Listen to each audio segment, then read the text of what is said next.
My name is Darryl Kwao. In our first story tonight, President Akufo-Addo has finally appended his signature onto the historic Continental Free Trade Agreement aimed at enhancing trade among African countries, as well as implementing duty-free, quota-free trade regime. Ghana is currently lobbying to host the Secretariat of the African Continental Free Trade. We'll bring you some analysis of the trade agreement and its implications for Ghana and participating member nations. A key consideration of the Continental Free Trade Agreement is the extent to which it will create a single continental market for goods and services with free movement of businesses and investments. It will also pave way for accelerating the establishment of a market similar to that of the European Union. The second largest continent in the world will now trade among itself freely without any hindrance. Even though many see this as an investment haven for the countries, especially Ghana, the Ghana Union of Traders Association, GUTA, is warning government to tread cautiously with the deal. Dr. Joseph Obin is the president of GUTA. I will plead with the government to be very careful in dealing with this matter, because they know how it is dear to the trading community. All our business is being taken over by these foreigners, and it's not even happening in other countries. So I don't know why we are trying to encourage these people, even though we even have reasons to be even afraid. We are entertaining these people, because you look at the currency, how it is falling. It's true that some of the more practices being done by these foreigners, they don't take any money through the bank. They don't take cross-check, because they don't do any operation through the bank for the tax authorities even to notice how they are doing the work. The deal is also expected to improve investments on the continent, as well as expand intra-African trade through better harmonization and coordination of trade liberalization and facilitation regimes. B5 Plus, a multinational manufacturing company based in Ghana, will be one of the beneficiaries of this agreement. Chief Executive Mukesh Takwani explains. Yeah, we have heard about it, and yes, that will always put Ghana into the more competitive shoes. We are at present exporting to 15 West African countries in West Africa. So year on year, we are concentrating more not only into the Ghana market. I think our location, geographical location, it really makes us better to move around the region. So I think that's a good aspect of it. So the move by Ghana to host the Secretariat is one of the golden opportunities the private sector must grab. International trade relations expert and former chief negotiator for Ghana on the CFTA, Fred Alikwi, thinks the time has come for Ghana to take advantage of the continent with a GDP per capita of $2.1 trillion. All the conferences connected with the CFTA will be hosted here in Accra. I mean, it is a gold mine, and I'm praying that Ghana gets a decision in writing accepting the offer of our president to host the CFTA. This will be the center of Africa, I mean, in terms of business, in respect of, apart from the conference opportunities, the conference environment will trigger the business dimension as well. The Ministry of Trade and Industry is in the process of positioning various industrial groupings in the country to have the capacity to meet the new trend in trading. In all, 45 countries have signed the agreement. We are going to hear next from another international trade expert, Richard Poppin, who has a different opinion. He's not in favor of the free trade area agreement. He spoke earlier on the marketplace. I'm not too much concerned with Ethiopian goods and services, but I'm concerned with Nigerian goods and services and Cote d'Ivoire goods and services. And the point here is that in West Africa, if you take Nigeria, Ghana, Cote d'Ivoire, and to a large extent Senegal, we are very identical. But the big brother is Nigeria. So if Nigeria is paying out, why are we there? Who are we going to trade among in West Africa? The rest of the burden will be on. Don't take advantage of us. Now, Richard, don't we have a comparative advantage in the production of certain products more than Nigeria? Comparative advantage over what? Some products.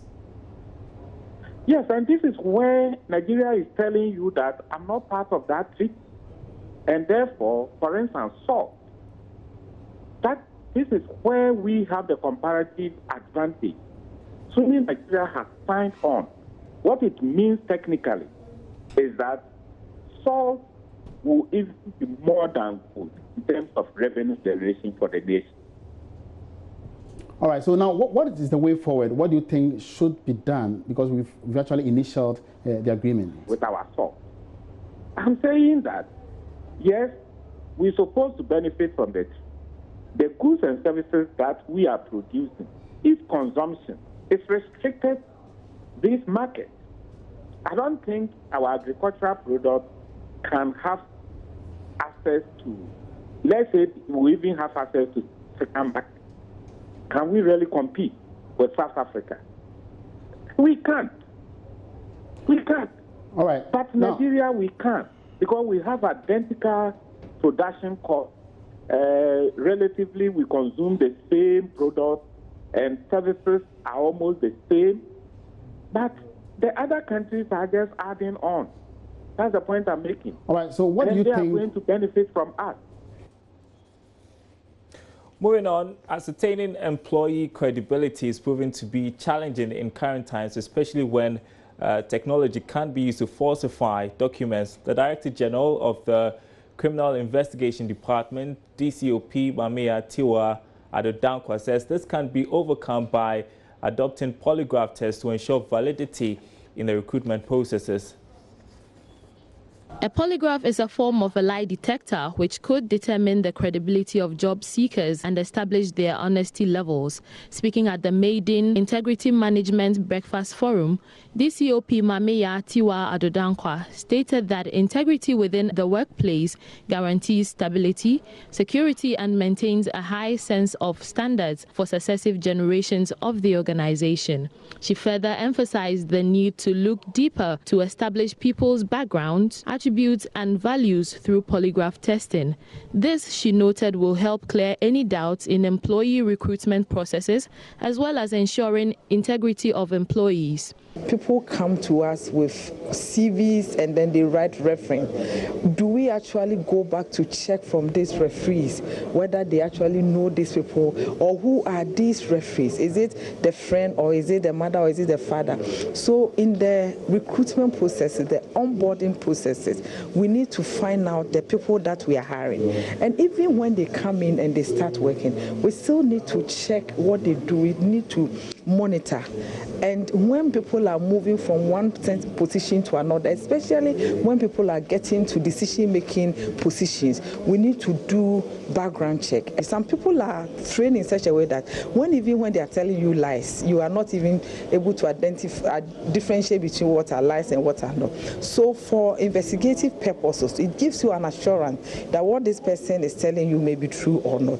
I would go for it if the law allows her to use polygraph. I think it will go a long way to help investigators to identify where people are misleading or where people are on the right path. But here are views of a section of the public towards the idea of polygraph testing. I would only take a polygraph test if I know the extent of what it has take for the job.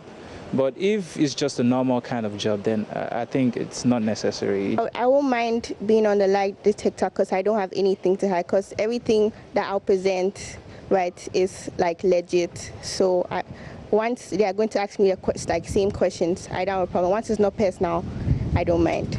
If I'm giving a prior notice that to my interview I'm going to have a polygraph test, yes.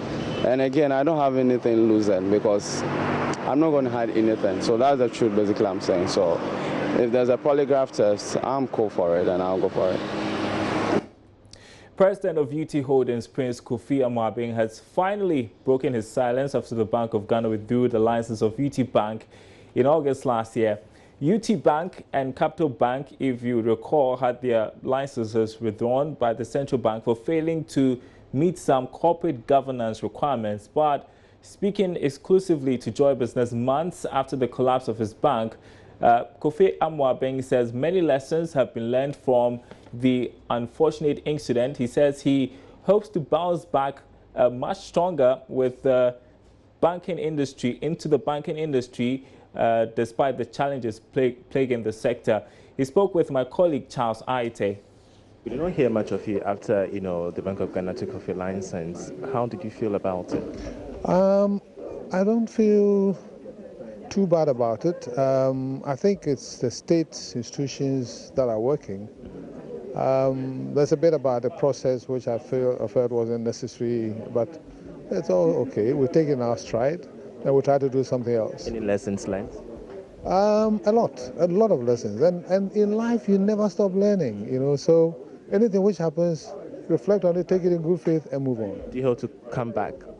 I certainly will come back. I'm Johnny Walker. I keep working. But are you currently unemployed or you're employed? It doesn't really matter now because I'm past retiring age. So I'm a pensioner who keeps working. Yeah. Finally, any impressions about development in the banking sector? I think it's a bit worrying with Unibank coming on the heels of Capital Bank and UT Bank. But I believe that it can be sorted out. I think it's better sometimes to take positive action and air things out and solve it than just keep it under the rug. Well, while we're on this subject, the takeover of Unibank has reignited concerns about the health of the banking sector. Should we be worried about these developments or be comforted by the assurances from the Bank of Ghana? There's more in the following report. Governor of the Bank of Ghana, in an address to announce the management takeover of Unibank, admitted the industry is going through some serious challenges. He noted also that Unibank's problems are part of a legacy issue in the financial sector. Sources say some of the issues that Unibank is being accused of is more of an industry challenge rather than one limited to one institution.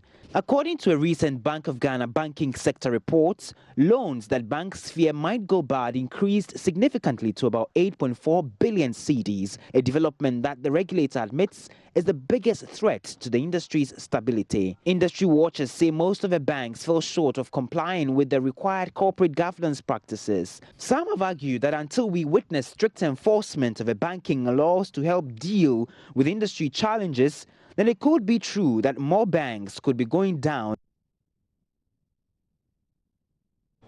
Well, news we are just receiving, government secured more than what it targeted in today's 3-year bond sale. It was looking for 900 million cedis, but got a little over 1.5 million cedis. Investors who bought into the offer would pay an interest of 16.5%. This is a little lower than the over 17% it paid to investors who participated in last year's 3-year bond sale. Now, settlement would be done on Monday, that is March 26. The auction was done through the book building approach, which brought together 3 banks and 2 finance houses to raise funds. Government is hoping to use the funds raised to finance some projects in this year's budget.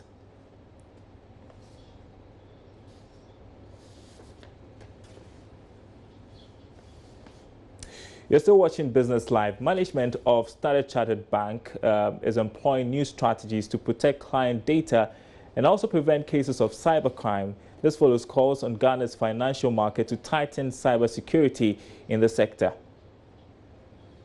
Players in the banking sector continue to invest heavily in the protection of data from cyber crimes. A report released by Kenyan-based IT firm Siriano Limited showed that Ghana's economy lost a total of $50 million to cybercrime in 2016 alone. Along this line, management of Standard Chartered Bank says it is prioritizing cybercrime to keep the bank secured for business. Sheikh Job is the Chief Information Officer for Information Technology and Operations with Standard Chartered. This is not a war that can be won by Standard Chartered alone, right? It is a collective responsibility. All financial institutions need to be part of it. The government needs to be part of it. The police need to be part of it. JIPs need to be part of it.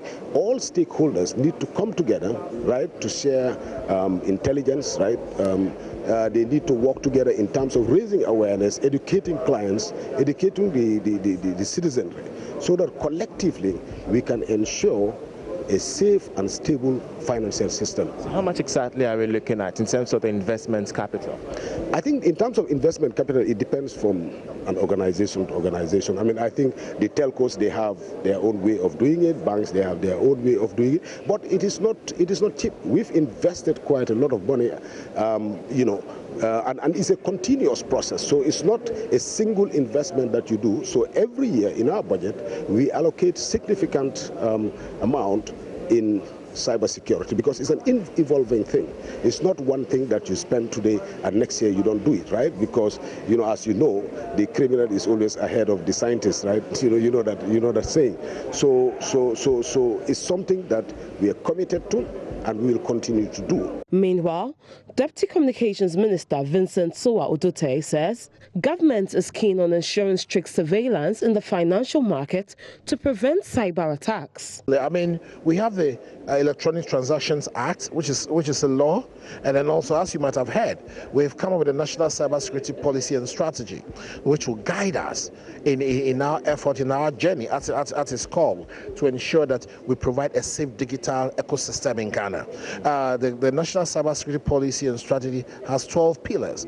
It talks about issues regarding institutional renewal governance. It talks about child online protection. It deals with capacity building. It deals with awareness creation. It deals with collaboration international on the international level. It deals with how to collaborate with people internally, and it deals with how to collaborate with people like the stakeholders, like what we've witnessed today, and that guides us how to create awareness. You heard people talk about customers. That guides us to ensure that the steps that we take to address this threat that we face in the digital space is governed by a certain prescribed actions and a certain path that we take. Fraud within the financial or banking sector seems to be on the high, as cybersecurity experts have warned that Ghana stands to lose some $100 million from cybercrime in 2018 if pragmatic measures are not put in place to minimize the threat. Netherlands ambassador to Ghana has lauded government's effort and commitment to drive the Ghana Beyond Aid agenda. Ron Stricker says the Dutch government is ready to support what he says is a vision of self-reliance. He has been inspecting Dutch-Ghana projects on a tour of the Ashanti region. Prince Opia has more. The Dutch envoy first visited the Kwadaso Agriculture College, where he inspected its revised curriculum to a more market-oriented agriculture training program. He is impressed by SOS Children's Village's commitment to help vulnerable children when he inspected the facility. Morning we went to the SOS, the Child Villages, which of course is a very heartwarming project. Mr. Ron Stricker also visited the local entrepreneurship training project No Business as Usual, sponsored by the Netherlands. He reiterated the need for such training within the context of government's Ghana Beyond Aid campaign. Out to the youth here in Kumasi are being trained here at the moment. And it is, I think, a step in the right direction. I mean, entrepreneurship means being responsible for your own future, trying to find and make your own business, to make your own living, try to be as little dependent as you can be. And I think that's very courageous, and at the same time it is the vision in the right direction. I mean, the Netherlands supports that very much, and of course there is some way to go, and the President has said that doesn't mean that we should stop saying to our friends, don't give me any money as from tomorrow. That is not true. But on the other hand, let us not overestimate, of course, what donor contributions do to this country.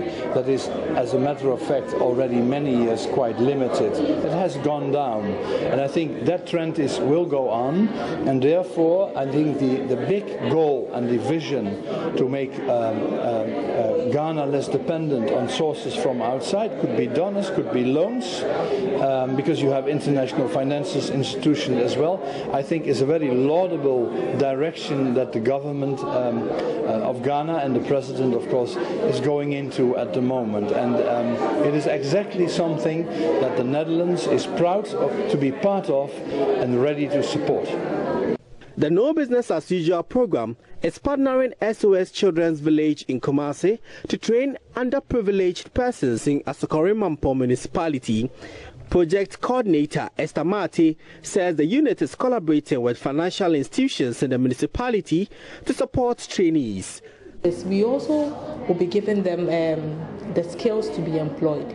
Our project is such that we look for partnerships in corporate institutions, yes, in civil society organizations, so that when they get job placements, they get the opportunity to job shadow, they get the opportunity to intern, they get the opportunity to start their own business. Apart from that, we are partnering with credit union in Asokore-Mampong as well as the rural banks to help them with the startup capital loans for them to start their own business.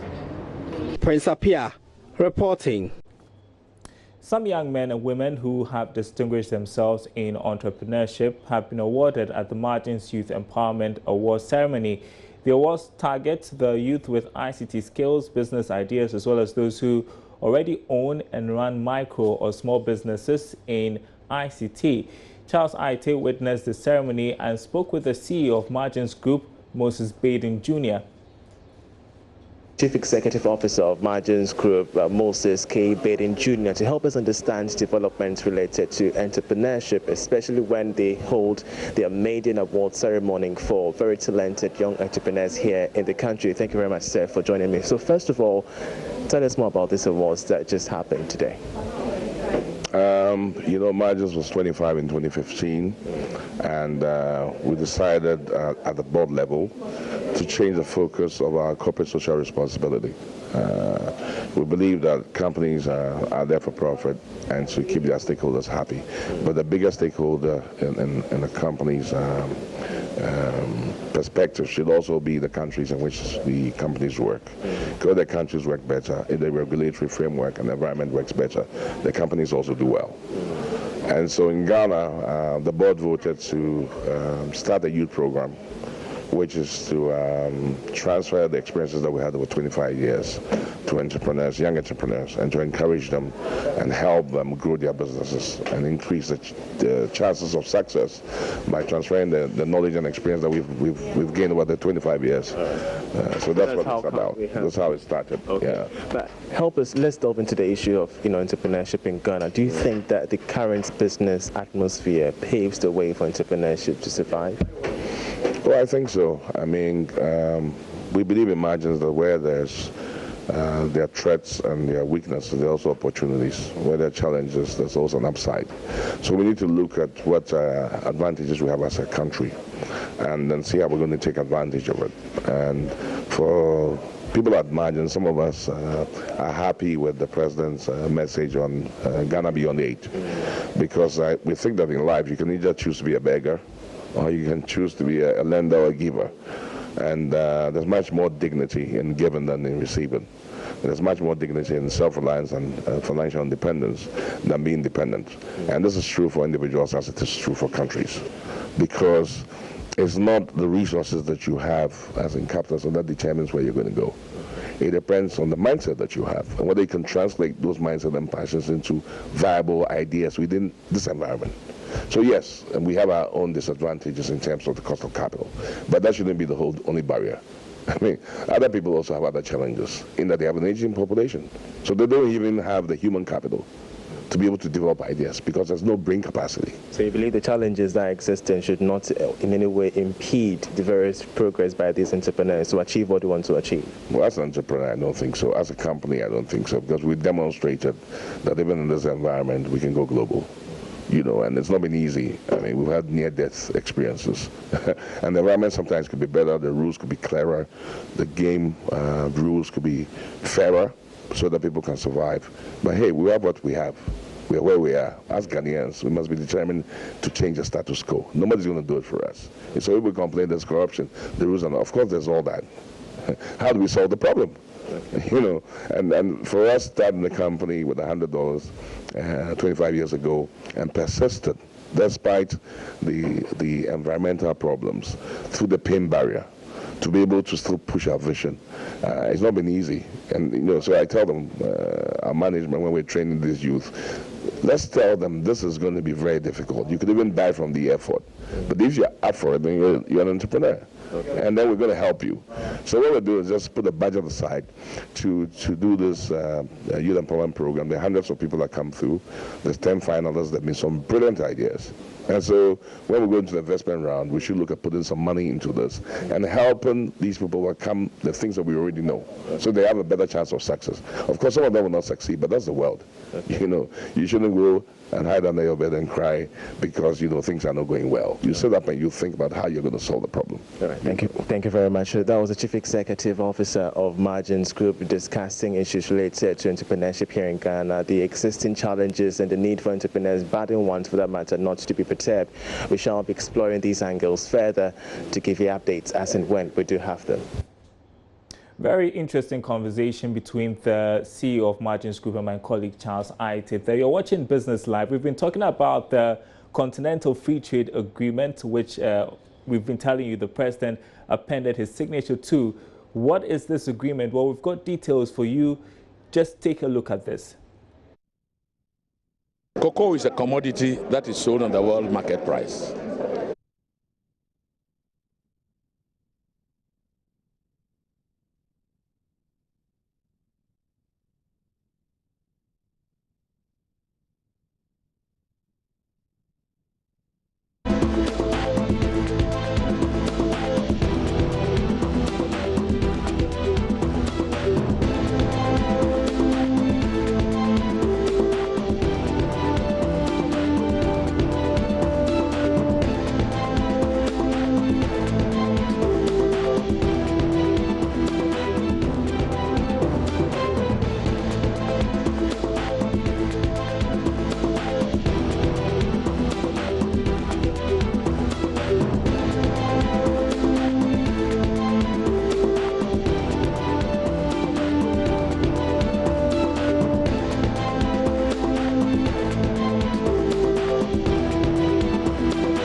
And that's how we conclude tonight's bulletin. My name is Darryl Crowd. Thanks for watching. See you next time.